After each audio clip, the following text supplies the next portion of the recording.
विवाहितेला पळवून नेऊन लॉजवर भोगली. पुढे घडले भयंकर. ऐकूनच धक्का बसेल.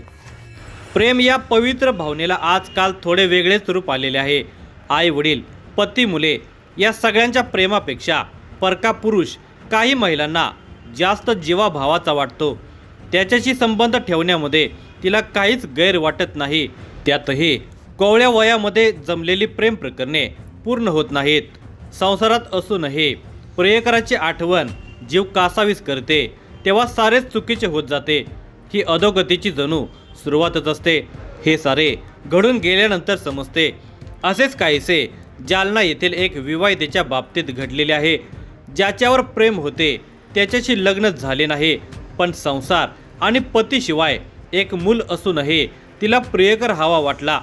आपला संसार इतकेच नाही तर 1 वर्षांच्या मुलास टाकून ती प्रियकराकडे निघून गेली, पण त्यानेच तिचा गळा आवळून खून केला.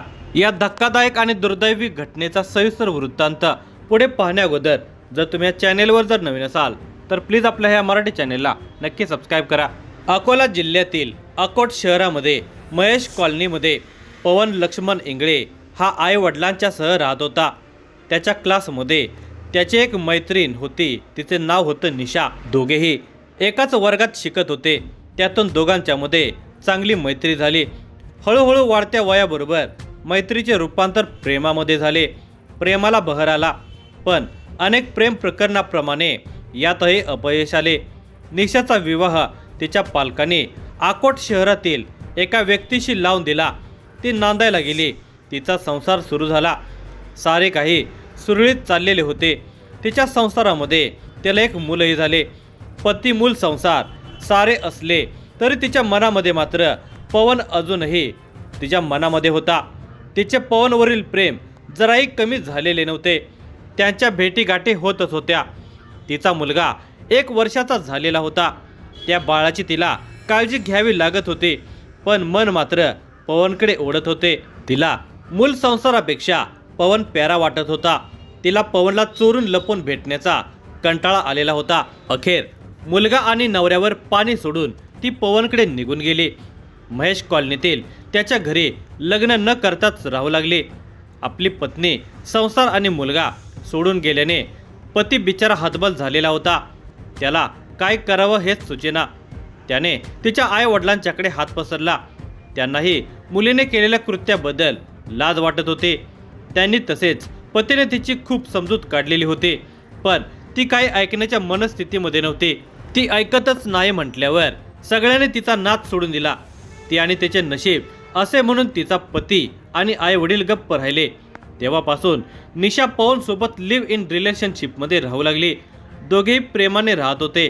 आईबाप आणि नंतर नवऱ्याच्या पैशावर जगताना प्रेमाचा रंग उधळणे तिला सोपे वाटत होते. तोही तिला घेऊन जाऊन मौज मजा करत होता, पण आता तिला सांभाळण्याची वेळ त्याच्यावर आली तसा तो गडबडला होता. त्यातच त्याला ती नसती बालंट वाटू लागली होते. तर तिलाही पवनसोबत राहण्यास आलो ते चुकीचं झाले असे वाटत होते, पण आता वेळ निघून गेलेली होती. तिचा निर्णय चुकला असला तरी तिला माघार घेता येत नव्हते. त्यामुळे त्या दोघांच्यामध्ये आता कुरबुरी सुरू झालेल्या होत्या. 1 वर्षातच दोघांचे वाद सुरू झाले. निशाच्या वाढत्या मागण्या पूर्ण करण्यास पवन असमर्थ ठरत असल्याने त्यांच्यामध्ये वाद होत होते. तसेच रडत खडत त्यांनी 4 वर्षे काढली. मात्र दोघांच्यामध्ये वाद होतच होता. शिवाय हाणामारीही होत होते. ती त्याला सोडूनही जात नव्हती आणि यालाही त्याच्या नातेवाईकांच्याकडे जाऊ देत नसल्याने खूप मोठा पेच निर्माण झालेला होता. दोघे एकमेकांना कंटाळलेले असले तरी दोघे सोबत राहत होते, कारण त्यांची ती मजबुरी होती. दोघांचेही रोजच वाद होत असत. हाणामारी आणि मारामारी होत असे. निशा कधीकधी पवनला मारहाणही करत होते.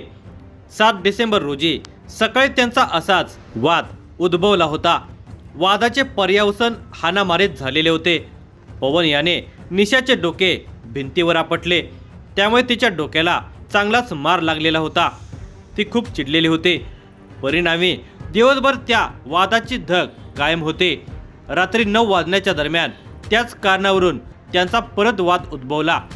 ही नेहमीची कटकट आणि नेहमीचा विषय एकदा संपवावा असे पवनला वाटले.